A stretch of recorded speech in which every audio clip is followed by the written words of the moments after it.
Ketika petir menyambar. Bab 6. Berburu di alam bumi.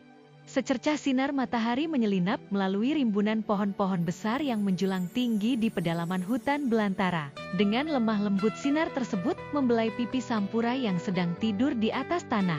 Dia tidur tepat di antara dua lempengan segitiga tipis yang membentuk akar pohon tapang raksasa.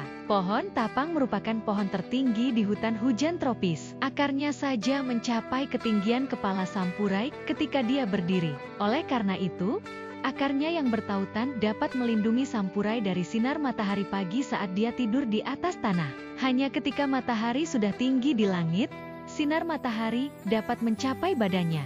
Dengan malas-malasan, ia membuka mata. Yang pertama-tama matanya tangkap adalah batang-batang pohon lurus yang menjulang tinggi ke langit, memberinya kanopi rindang yang terbuat dari dedaunan. Telinganya langsung menyambut suara serangga dan burung yang tidak berhenti berkicau di daerah tersebut. Dia tersenyum perlahan dan menghirup udara hutan yang segar ke dalam paru-paru manusianya, dan merasakan energi murni berdesir di seluruh tubuhnya.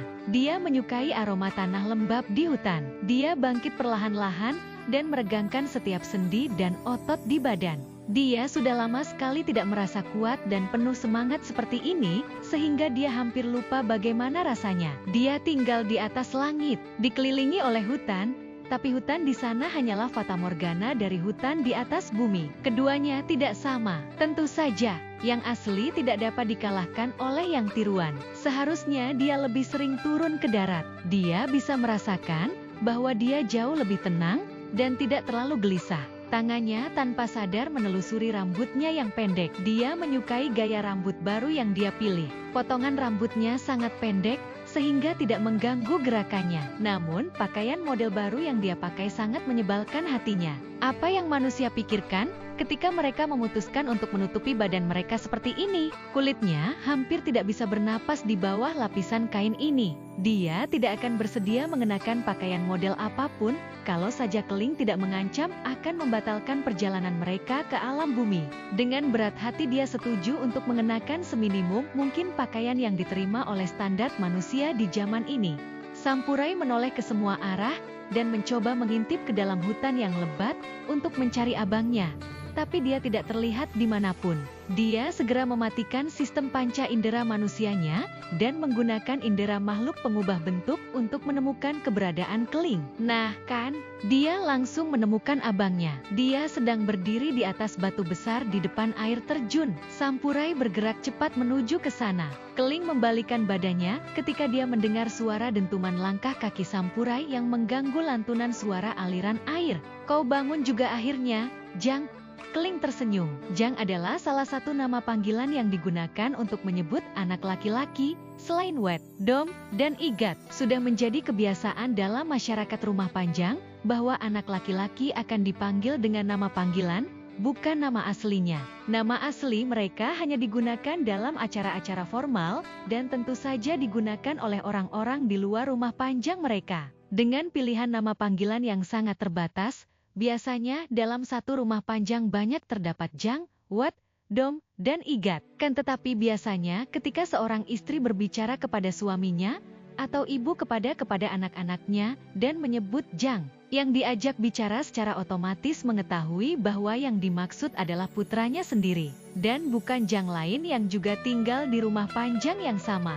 Seharusnya kau membangunkanku, Wet, keluh Sampurai pada Keling. Ia melompat dari satu batu ke batu lainnya, hingga ia menemukan batu di sebelah tempat Keling berdiri. Ah, tidak perlu, tidur yang panjang akan bermanfaat bagimu, jawab Keling. Dia berbalik memunggungi Sampurai. Dia menghadap ke air terjun, dan menatap ke angkasa, dalam usahanya mendengar sesuatu di tengah derasnya suara aliran air. Kau sudah dengar suatu pertanda hari ini?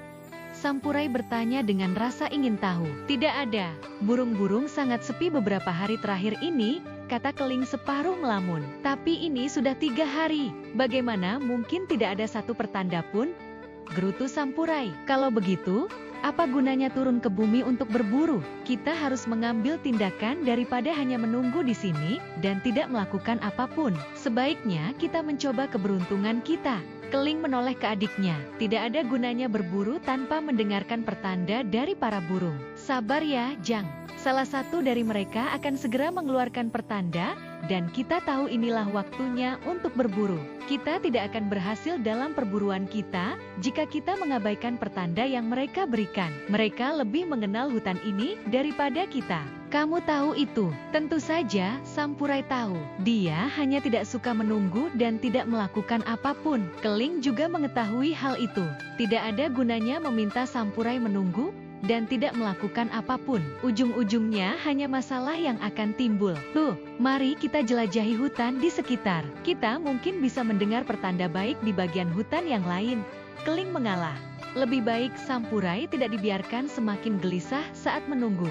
Tujuan utama mereka turun ke alam bumi adalah untuk membuat dia tenang, bukan untuk latihan berburu. Berjalan-jalan di hutan adalah cara yang baik untuk merasuki seluruh indera dalam tubuh Sampuraih dengan energi murni yang terdapat di hutan.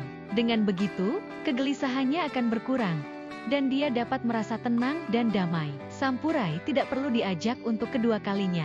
Dia melompat dari batu ke batu untuk mencapai tepi sungai dan segera bergerak menuju ke dalam hutan.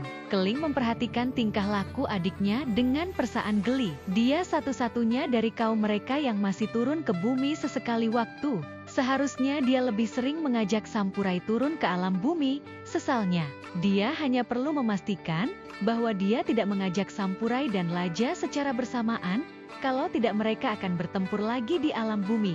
Kedua bersaudara itu menyapa pepohonan yang berdiri tegak di tepi hutan dan meminta izin memasuki hutan lebat tersebut. Dedaunan bergemerisik sebagai tanda persetujuan dan pepohonan membengkokkan dahannya untuk membuat jalan bagi mereka. Suara persetujuan mereka terbawa angin ke seluruh hutan, sehingga mereka memiliki jalur yang jelas kemanapun mereka pergi. Mereka tidak perlu menebang dahan pohon atau tanaman merambat untuk membuat jalan seperti manusia. Semua makhluk halus pengubah wujud memiliki kemampuan untuk berkomunikasi dengan setiap jenis makhluk, baik makhluk halus maupun fisik. Pepohonan di hutan hampir tidak pernah menolak permintaan mereka. Kedua belah pihak memahami bahwa pihak yang satu tidak bermaksud menyakiti pihak yang lain. Keling dan Sampuraih berjalan di hutan dengan perlahan dan tanpa suara. Mereka mengamati sekeliling mereka dengan cermat. Suatu bunyi dari sisi kiri, atas membuat mereka menoleh ke arah tersebut. Di sana mereka melihat seekor macan tutul duduk di dahan pohon tepat di atas kepala mereka.